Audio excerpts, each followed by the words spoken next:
Sanderson. His body was located outdoors in a heavily grassed area in proximity to a house that was being examined. We can confirm he has visible injuries. These injuries are not believed to be self-inflicted at this point. The exact cause of death will be determined in conjunction with the Saskatchewan Coroner's Office, with the date and time for that examination to be determined. Miles Sanderson, Damien's brother, may have sustained injuries. This has not been confirmed. But we do want the public to know this because there is a possibility he may seek medical attention. Even if he is injured, it does not mean he is not still dangerous. Miles has a lengthy criminal record involving both persons and property crimes. Miles is facing 3 counts of first-degree murder and is wanted. We consider him armed and dangerous. Do not approach him. If you know of his whereabouts, immediately call 911. Our thoughts continue to go out to the families of the victims. This brings the count of this tragedy to 11 deceased persons, 19 injured, and 13 crime scenes. Regina Police Chief Evan Bray says investigators believe the other suspect, Miles Sanderson, is still in Regina. CBC's Sam McCaig joins us now from Regina. Sam, what more did we learn from the RCMP at that briefing? You know, Lindsay, this is quite the development from earlier today. This is the second time we've heard from the RCMP. Earlier today, the RCMP announcing that they had charged both brothers, which was the big development, with murder, and arrest warrants were issued in their names. Now, finding out that one of the brothers is deceased is a very shocking development because up until that news conference, those men were both considered at large, armed, and dangerous. And it has been, I think, an emotional afternoon for a lot of people trying to figure out where these suspects have gone to. At last, they were heard to be in Regina on yesterday, just before noon. And that is the last we had heard from police about where they might be. Now, because Damien is dead and Miles might be injured, that increased the number of people affected by this mass incident on the James Smith Cree Nation and in Weldon. 10 deceased, as she said, 19 people injured, and that includes potentially Miles, who could be seeking medical attention. Now, police would not say anything about the condition of the people who were injured, whether they're in critical condition or otherwise. But the Saskatchewan Health Authority, the SHA, did release a statement late this afternoon telling us that the code orange that was issued in Saskatoon from mass casualty had concluded yesterday and that they do not anticipate taking in any more patients. Now, the question remains, if Damien is deceased and found on the James Smith Cree Nation, was Miles in Regina yesterday? Damien Sanderson and Miles Sanderson have both been charged with first-degree murder. They are wanted men. If you know any information or have any information that you believe could be beneficial to this investigation or to locating the individuals, please call police immediately. For the people of Saskatchewan, please remain vigilant as these individuals remain at large. We are undertaking every effort to locate them as quickly as possible to ensure the safety of the public. That was Assistant Commissioner Rhonda Blackmore from earlier this morning. Unfortunately, the wrong audio file there played. What I was going to share with you is that Regina Police Chief Evan Bray says they actually do believe that Miles Sanderson was in Regina yesterday and that tip they had that he was spotted on Arcola Avenue in the east end of Regina is credible. They just believe now that he was with someone else. And about 20 minutes ago, or earlier this afternoon, RCMP sent out their 7th public alert, alerting the public to the fact that Miles Sanderson is still at large. He is still wanted for murder, and he is considered armed and dangerous. And they're telling people, if you see anything, to call 911 immediately. My goodness, 7 different alerts coming off on people's phones in the city of Regina. And, you know, we heard the chief say there that they believe he's in Regina. The information is credible, but then he said the information was also stale. How are people doing with all of this? I think that there is what I would call a heightened intensity in the city. There is certainly an appetite for information. There are a lot of people asking questions. I know that my colleagues and I have fielded a number of questions and also tips. There are so many rumors swirling on social media. I can't tell you how many times in the last 24 hours that I have been told they've been found. And I don't mean that by police. I mean people reaching into my inbox and saying, hey, here's a picture, this is what happened. And unfortunately, because of the way social media works, it's just not possible for us to do that work. That job is for the police. So it's really important that if people do see something, that they're sharing that information with police services, whether it's the Regina Police Service or the RCMP. And I would also say that it's different here in Regina. Normally, when I drive to work in the morning, I see 1 or 2 police cars, if that. Today, I saw 6. So that gives you an idea of just how many more police agencies have stepped into the city to assist with the investigation and to track down now just Miles Sanderson. Thank you for sorting through all those emails and bringing us the facts, Sam. No problem. Thank you. That is Sam McCaig, the host of CBC Saskatchewan News at 6.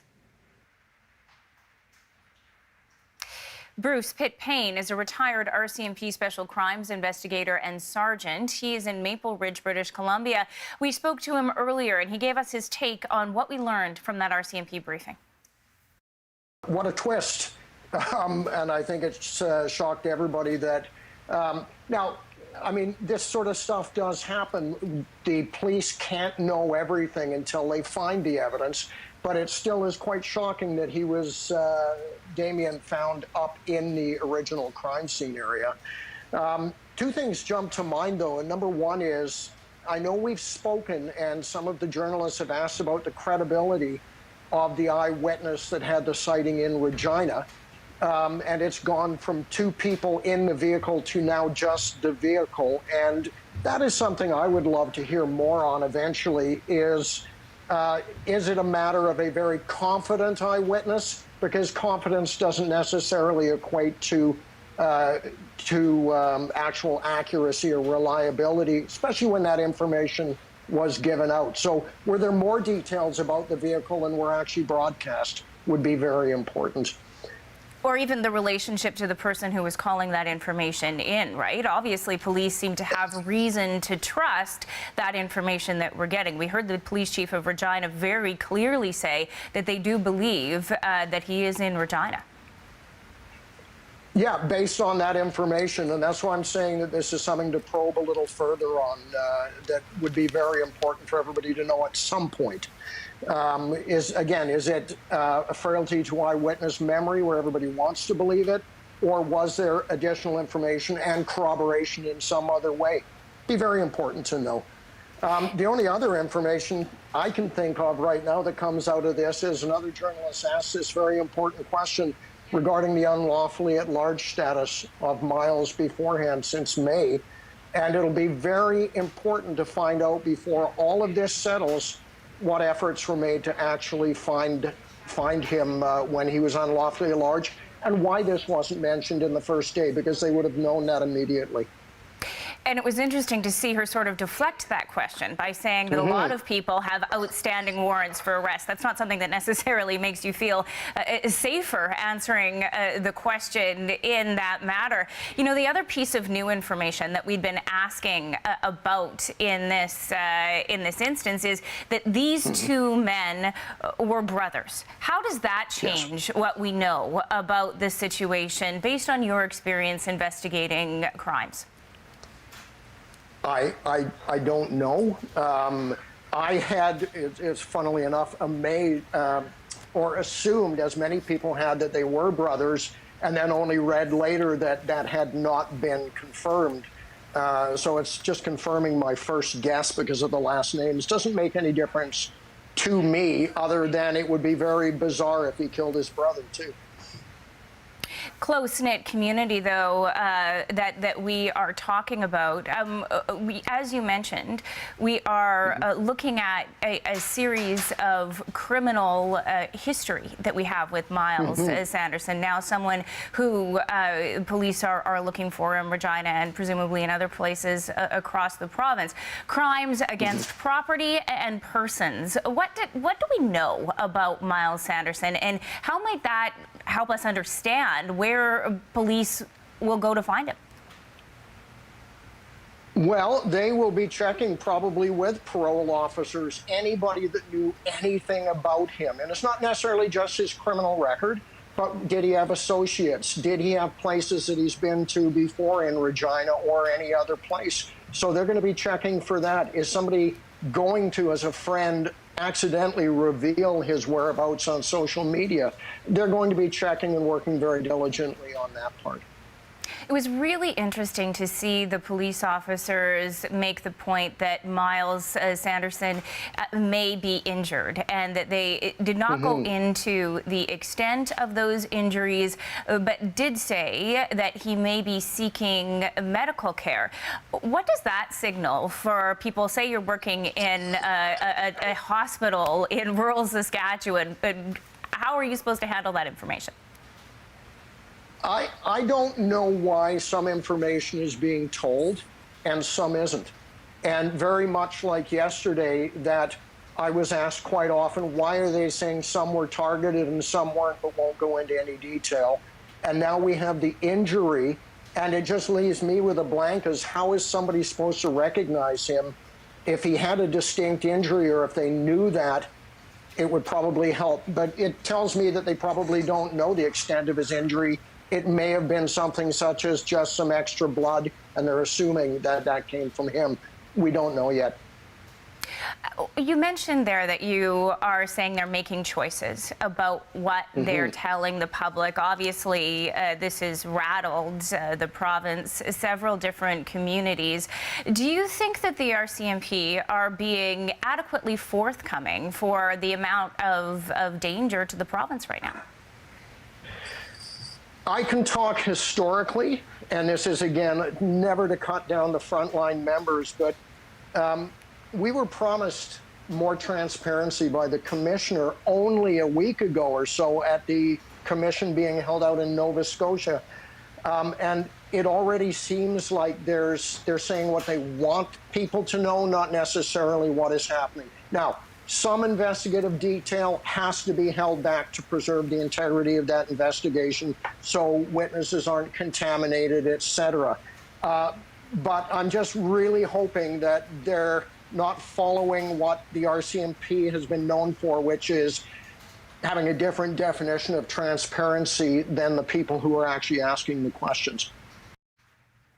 That is retired RCMP Special Crimes Investigator and Sergeant Bruce Pitt-Payne joining us from Maple Ridge, British Columbia. We're going to go back and check in with CBC's Devin Haru. He spent the day in Weldon, where some of those stabbings happened. Devin, what have we heard from the people who live there about the death of one of these suspects? Good evening, Lindsay. Obviously, this has been a developing situation over about the last hour. Many of these residents in this northeastern village of Weldon have been locked away in their homes. A high level of fear here, but shortly after that announcement that Damian Sanderson had been found dead on the James Smith Cree Nation about 30 kilometers from here, one resident coming up to our camera location saying to me, one down, one to go. That is a feeling here, but of course, Miles Sanderson continues to be on the run. And as I said, anxiety here, shock, devastation, heartbreak. I've been talking to residents, those who are actually coming out of their home, Lindsay. They're just torn apart. It's a village of about 200 people. Everyone knows everyone here, and so they're really just digesting all that's taken place over the last 36, nearly 48 hours now. Speak to those people and understand just what they're going through. Yeah, and you know, I had an emotional conversation earlier today with Ruby Works. She was born and raised here in Weldon, left for a bit, came back here, knows so many of the people. I've seen her talking to neighbors, going from home to home. And you know, Lindsay, what strikes me, there's a street right along where I'm talking to you from, Central Street. It cuts right through the heart of the village. And I've been walking down it and walking down some of the side streets. People aren't out on the streets here today, but they're pressed up against their window. They're looking out their window, and there have been RCMP officers combing through this community, RCMP cruisers driving up and down the streets. But like I said, I had that conversation with Ruby Works, and she talked about how shaken she is by what's unfolded here. Take a listen. I was searching for my mama kitty that went missing, and then the RCMP officer saw me. He goes, "Where you come from?" I said, "My sister's." He goes, he noticed my hearing aids. He did sign language, said, "You get back in danger." I was like, oh my God, there's killers out. And I was like, I'm gonna die today. That's what came to my mind. I'm in shock. I'm terrified to go to sleep. I'm even terrified to open my door. None of these people, even up in James Smith, didn't deserve to be brutally murdered like this. Both communities are destroyed. Our lives are shadowed, all of us in this community. We have learned some details about one of the victims in the community. What do we know, Devin? Lindsay, like I said, I've been talking to residents, and they're now identifying 77-year-old Wes Peterson as one of the victims here killed in the stabbing rampage yesterday morning, and some harrowing, horrifying details about what unfolded on the edge of this village just down from where I'm standing inside the home of Wes Peterson. Ruby Works tells me she's been talking to family members. They've been telling her about what unfolded in that home Sunday morning. In fact, Wes Peterson's grandson, a 25-year-old, was hiding in the basement of the home on the phone with 911. He heard the altercation in the home upstairs, heard the commotion, stayed hiding in the basement on the phone with 911, only to return upstairs when he heard everything quiet. That's when he found his grandfather. A horrifying scene, no doubt. Just really, really chaotic scenes that played out in this community. Here's what Ruby Works says about her relationship with 77-year-old Wes Peterson. He always go open Coffee Roadhouse after he was done. He used to drive around, check if everything was all right. He was proud of making his Saskatoon jelly. He was proud of that. He came and told me he made it on Saturday. I seen him Saturday. I said, "I'll see you Sunday. You take care." And he goes, "I'll see you Sunday too." That was the last time. Getting that and getting told they murdered him. I hit the ground. I collapsed and hit the ground. I fell right on my knees. I couldn't even breathe. I couldn't even catch my breath till my auntie told me to get your breath. I've known this man since I was just a little girl. He's like an uncle to me. He didn't deserve this. Everybody takes care of everyone here. He helped if someone needed a hand. He helped. He was a kind-hearted man, and he loved his kitties. He loved his kitty named Buddy and Mouse. He always up at 2:30 in the morning. Him and his buddy, his kitty's name's Buddy. Lindsay, these are heart-wrenching conversations here today, of course, here in Weldon and about 30 kilometers down the road in the James Smith Cree Nation, where, of course, they're grappling with this. They have asked for privacy, asked for media to stay out of the community. We're going to respect that. They are in a state of emergency dealing with this, trying to make sense of this unthinkable tragedy. I'll remain here in the community of Weldon, talking to residents, trying to gain as many details as possible in what continues to be a developing situation. That is the CBC's Devin Haru in Weldon, Saskatchewan for us tonight. Stay with the rundown. We are going to have more on the victims and what we are learning about them. That's coming up right after this break.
One of the two suspects in a massive manhunt in Saskatchewan has been found dead.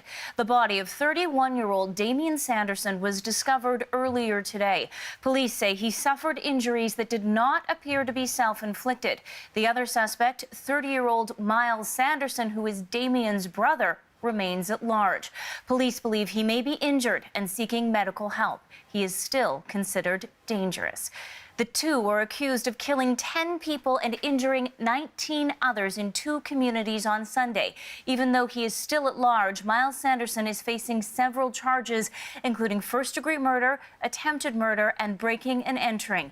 The attacks took place in Saskatchewan at the James Smith Cree Nation and the nearby village of Weldon. Some victims were believed to have been targeted, while others were randomly attacked.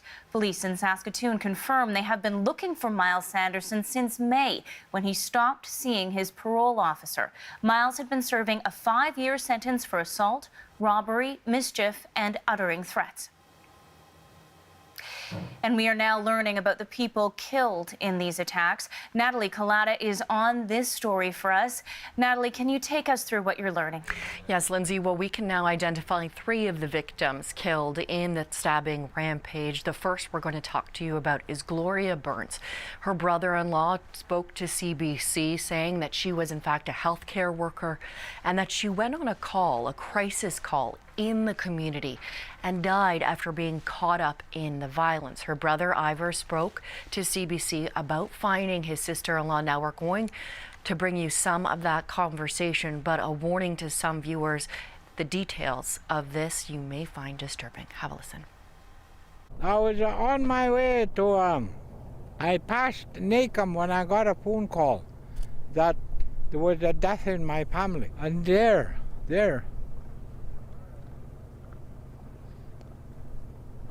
my sister was lying in a driveway with her friend and a young boy. They were all dead. Now, we can also tell you about a 77-year-old widower who Devin Harous spoke about a little while ago. He was killed in Sunday's attack. We know that speaking with community members, Devin said that his grandson was in the basement at the time that he was attacked. He was on the phone and came up to find his grandfather injured. The other victim that we can tell you about is Lana Head.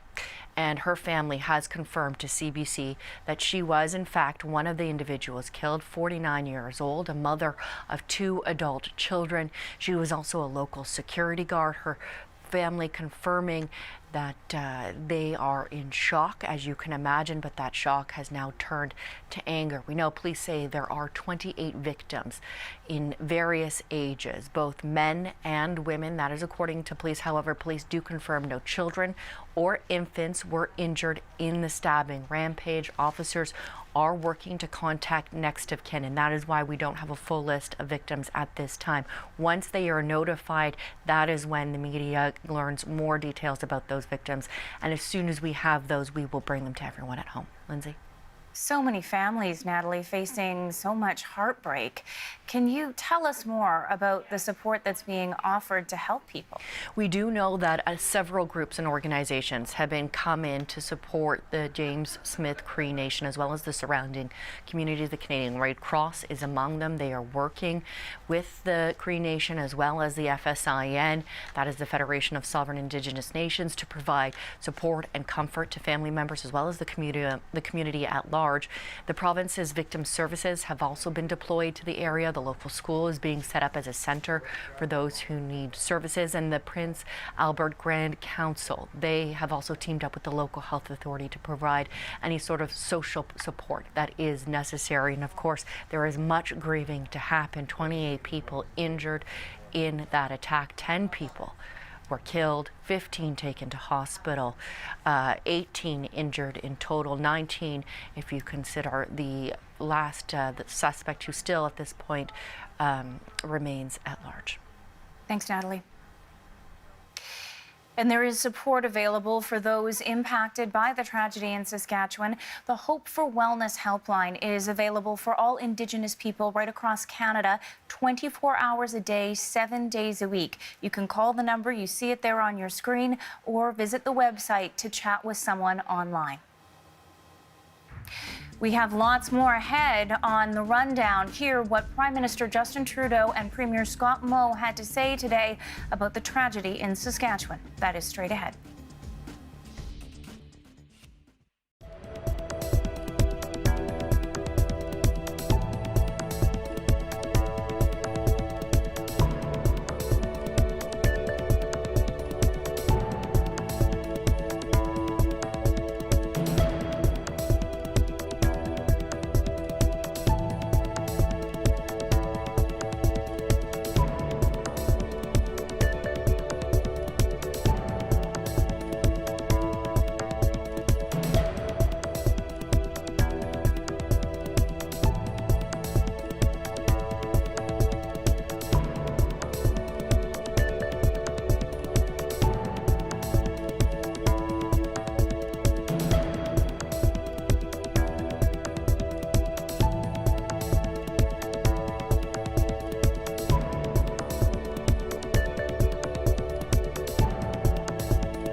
Welcome back to The Rundown. A reminder of our breaking news this hour. One of the two brothers wanted in a series of deadly stabbings in Saskatchewan has been found dead.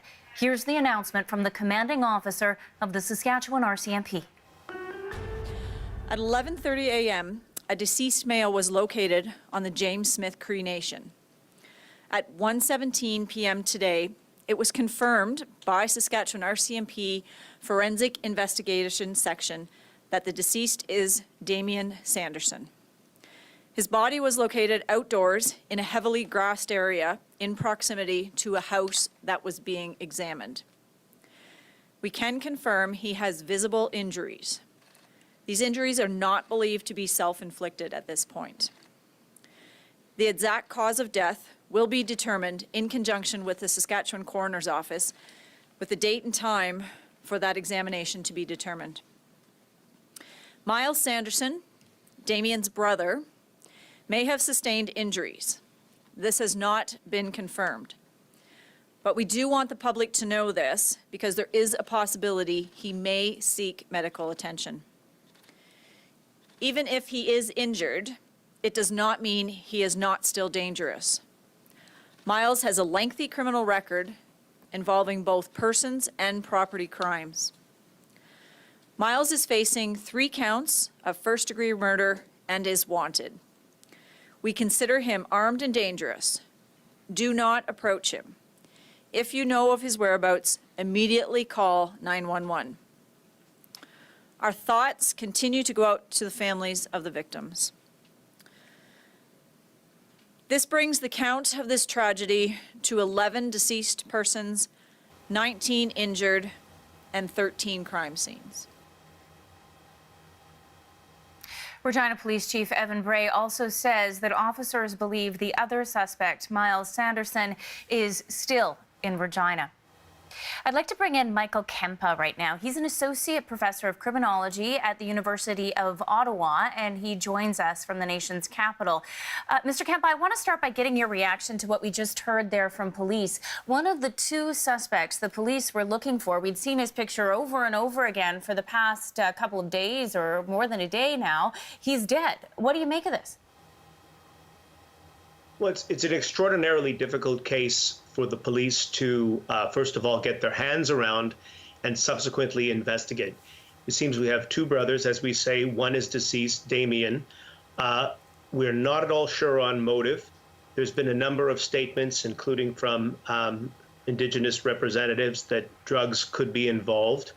But without a motive or a real working theory as to where people may be moving, the police are dependent on mobilizing a network of information, of getting eyes and ears across police organizations and in the public to essentially get tips to lead them to, the remaining suspect now. When you listened to that news conference, was there anything that indicated to you that police might have an idea of a motive, but for reasons of the investigation, now's not the time to share it? Or do you think that really they don't have an understanding of why this might have happened yet? Well, the descriptions that we've all seen have been that there are both targeted and random victims. So there would be probably a working theory with respect to the targeted victims, but the police would only share that if it would assist in getting information that may lead to their whereabouts. If that is not something that would help the public pinpoint where they should be looking for these individuals to pass along information to the police, they'll be very likely to hold it back so that it wouldn't distract from the investigation. That must be a tough balance for investigators in such a complicated situation like this, especially when you consider that the RCMP have been previously criticized for not being transparent enough. How difficult is that balance?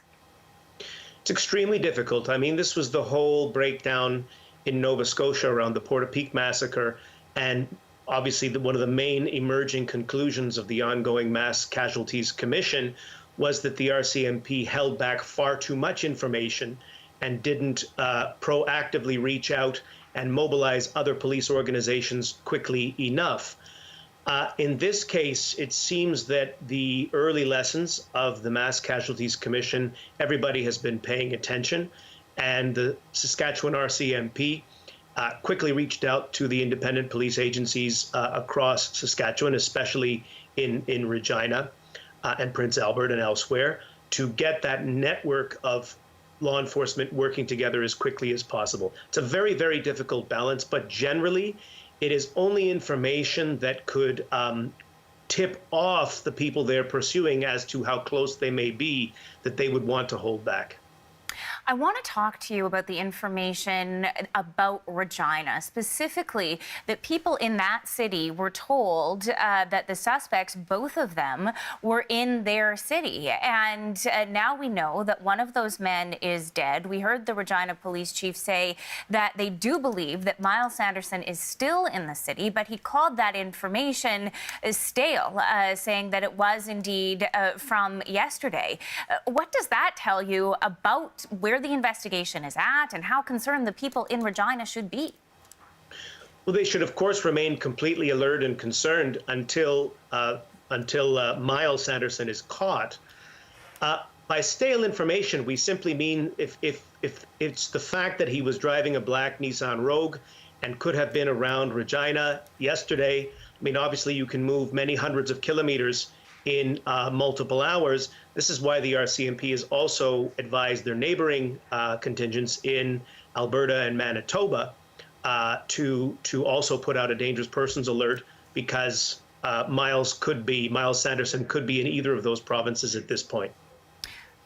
Several provinces where Miles Sanderson could be, as you mentioned. We've got 13 different crime scenes. We've got more than 24 families or people that have been either injured or dealing with victims. What kind of strain will this be on the RCMP in the Prairie region, given what you know about how things operate there? What will be a tremendous strain on the people of that region of Saskatchewan and the RCMP and the neighboring police services, the independent municipal police services, because there's going to be a tremendous amount of public pressure to figure out what happened. The public will want reassurance to understand whether or not this was how much of this was random violence, what was the motive behind the targeted violence. Could it have been related to the other reports of gunshots in the area from this afternoon, although we don't believe that they were related at this point? The community will not be reassured until they have some answers, and there will be tremendous pressure on the RCMP to produce results, particularly in light of the fact that the RCMP has been under such sustained critique in so many places, but most especially in Nova Scotia with respect to the Portapique massacre, and as I mentioned, that ongoing commission. So what will you be watching out for in the next several hours and days?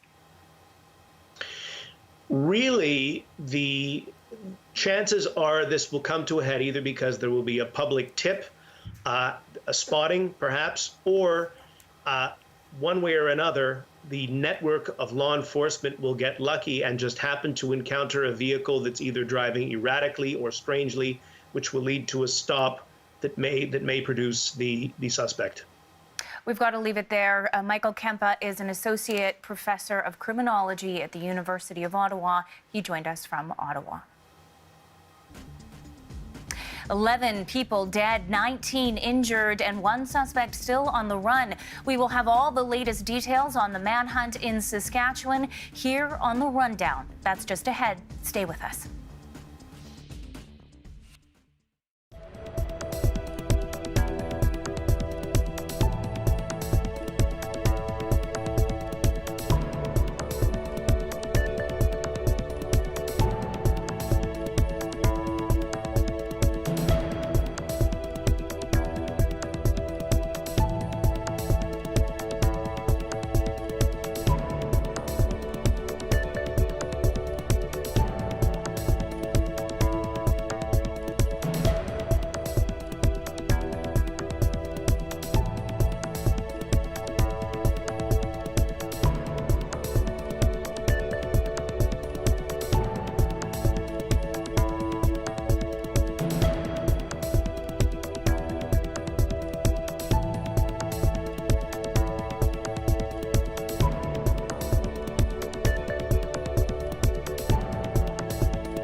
Welcome back to the Rundown. If you're just joining us, there is a major development in the hunt for 2 murder suspects in Saskatchewan. One of them has been found dead. The RCMP made the announcement just a short time ago. At 11:30 a.m., a deceased male was located on the James Smith Cree Nation.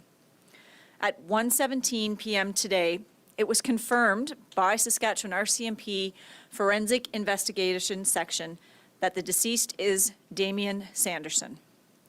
His body was located outdoors in a heavily grassed area in proximity to a house that was being examined. We can confirm he has visible injuries. These injuries are not believed to be self-inflicted at this point. The exact cause of death will be determined in conjunction with the Saskatchewan Coroner's Office.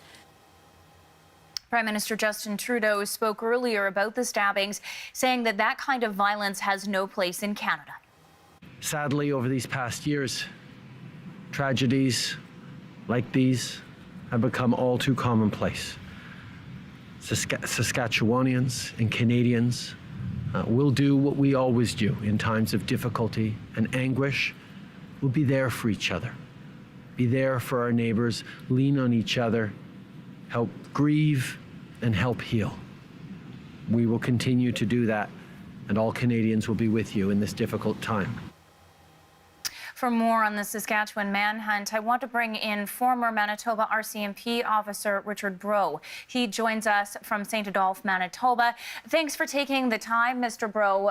I want to talk to you first about this development that happened late today, that we now learn that one of the suspects is dead. What does that tell you about the investigation? Well, I'm sure everybody is more than happy to see that at least one of them has been accounted for and located. The similar situation remains on the alert for the second person that they're looking for. When you hear about the criminal record that we know about Miles Sanderson, he's someone that had been serving a sentence of 5 years for a number of crimes against people and property, including assault, that he had not been heard from he hadn't been in touch with his parole officer since May, and that there was a warrant out for his arrest. What does that tell you about the kind of person that officers are looking for right now? Well, somebody that's extremely dangerous, not only from his record, but for what he is suspected of having committed in the last few days.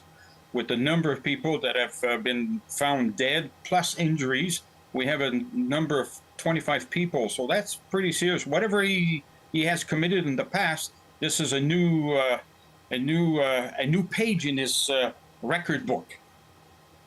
And just so hard to get your head around the fact that there were so many people who were killed and injured in this case. With your experience as an officer, can you explain to me how difficult it would be to track down evidence from 13 different crime scenes in a community like the village of Weldon, or like a close-knit community such as the James Smith Cree Nation? Well, each Cree, although we have multiple victims, not only dead but also injured, hopefully we have eyewitnesses somewhere along the line to support some of the facts and whatnot that the investigators will have to follow very closely. But because of the number of people, you're going to have perhaps as many crime scenes that you have to investigate. So at the end of the day, each scene has to be investigated individually. And at the end, all of them will be. And that will form a breakdown of what happened as far as the time factor that came into play. You know, there's also all of that evidence to be collected in those different places, all those different family members to be in touch with. A pandemic at the same time. Are there enough officers to be able to handle an investigation of this size in your experience? Well, you got to remember that this type of situation is not something that is common. We, not only as a police force, we're not in Canada involved in that many victims that in one situation. New Brunswick was one that took place 2 years ago, and it was extremely complex. There were multiple victims, multiple scenes. Members were involved in different situations in the investigation. So it's not something that the members themselves are acquainted with as far as having to do this. So this is new ground as far as the process of the investigation. But we have to break everything down in a single form, one scene, one individual, and investigate each one individually. Just quickly before I let you go, I wanted to ask you about this whole idea of the evidence that pointed to the two men, one of whom we know now is dead and wouldn't have been there, in Regina. The police chief in Regina still believes that Miles Sanderson is there. What do you make of the fact that that information appears to be evolving? It's unfortunately, I cannot voice my opinion on it because I don't know all the facts. He's in a better position to evaluate the situation and make a intelligent decision. But personally, I'm not able to give you or shed any light to that situation. Well, I do appreciate your insight. Thank you very much, sir. Thank you very much. You have a good day, and hopefully they can catch the secondary suspect soon. That is former RCMP officer Richard Bro in Manitoba. Still ahead on the rundown, we're going to hear from a woman in Saskatchewan who says she had an unusual encounter after the stabbings began.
Welcome back to the Rundown. If you're just joining us, a reminder of our breaking news this hour. Damian Sanderson, one of the two suspects in a series of stabbings in Saskatchewan, has been found dead. Miles Sanderson, his brother, remains at large. The attacks have left people in the community of Weldon horrified, and some of them confused. One woman says she and her mother had a strange interaction shortly after the alert went out yesterday morning. Leona Lees and her mother recount their encounter with a man who came to their door asking for help, but ran off before they could do anything. 7 o'clock, I heard the alarms. It woke me up. So I got up and I had my coffee ready, and I came out to sit here in the deck like I do every morning and enjoy my coffee. And this car went flying by. And I got up and we were wondering, I come out here, we were wondering what was going on. And then a couple minutes later, a gentleman walked around the side of the house and came to the front with something over his face. And he said, I need somebody to take me to the hospital. My mouth has been hurt. And I said, well, can I see? Can I see what your face looks like? And he says, oh no, it's way too bad for that. So he kept it covered. And then I said, well, I'll have to go call somebody. So she went into the house and he took off. This is not a good guy, because he's running away when we offered to help him. So I went in and called the police, and within about 10 minutes, the police were here and got our information. And Residents of Weldon there sharing their recollection of Sunday's events. There is support available for those impacted by the tragedy in Saskatchewan. The Hope for Wellness Helpline is available for all Indigenous people right across the country, 24 hours a day, 7 days a week. You can call the number right there on your screen or visit the website to chat with someone online.